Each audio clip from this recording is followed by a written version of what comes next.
الفنان الكبير حاتم العراقي، ايامك سعيده وكل عام وانت بخير.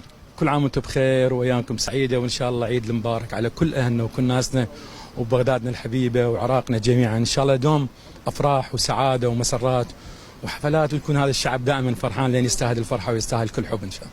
فرحانين كلش بوجودك اليوم. شلون شفت الاجواء ببغداد؟ فرحان؟ انا جدا سعيد طبعا. انا بين اهلي وبين ناسي وبين عوائلنا وبين شعبنا العراقي.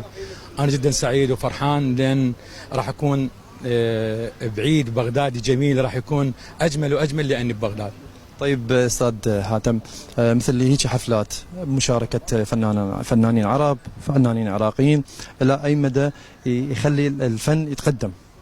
هو مو الفن يتقدم، لان العراق دائما يعني ولاد بالمبدعين، ولاد بالفنانين الكبار، وعشان نقول لهم هاي بغدادنا الحبيبه، هذا عراقنا الجميل بناسه وطيبته، واهلا بكل فنان جاي لبغداد، ونقول له هذا بيتك الثاني وبغداد بغدادكم، وان شاء الله يا ربي اهلا وسهلا بهم بكل وقت وبكل مكان ان شاء الله.